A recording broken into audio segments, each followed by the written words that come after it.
ព្រឹកមិញបានធ្វើចង្ហាន់ទៅប្រគេនព្រះសង្ឃនៅវត្តបឹងកញ្ចោតបងប្អូននៅជំនាមាត់ទន្លេនៅចិត្តនឹងដែរជិះចុះទៅក្រោមបងប្អូនរៀងប្លែកចឹងណាខ្ញុំចង់ទៅយូរហើយវត្តហ្នឹងបងប្អូនថ្ងៃឆ្នាំនេះបានក៏ធ្វើបុណ្យជាមួយអ្នកម្ដាយបងស្រីហើយនឹងប្តីចាបងប្អូនរៀងប្លែកបងប្អូនទីធ្លាហើយនឹងក្នុងវត្តកសាងស្អាតនេះទៅប្រគេនចង្ហាន់ចាសូមជូនបុណ្យកុសលបងប្អូនទាំងអស់គ្នាផងចាម៉ាក់បានកសាងរូបគំនូរនៅវត្តហ្នឹងបងប្អូនគាត់បានបង្ហាញពីរូបគំនូរដែលគាត់បានកសាងនេះគាត់មានអារម្មណ៍រីករាយដែលបានទៅជុំជាមួយនឹងកូនចៅបានទៅធ្វើបុណ្យជុំគ្នាហើយនៅក្នុងទីធ្លាវត្តហ្នឹងខ្យល់លហើយស្រួលបងប្អូនពេលដែលយើងអង្គុយនៅក្នុងវិហារក៏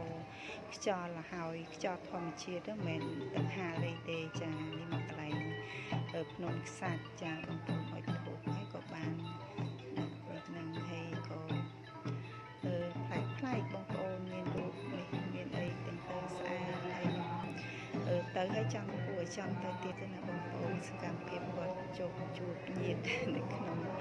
ភូមិក្នុងវត្តចាទីធ្លាស្អាតបងប្អូនគួរឲ្យចង់ទៅលេងមែនតែនទៅធ្វើបុណ្យណាចាអរគុណ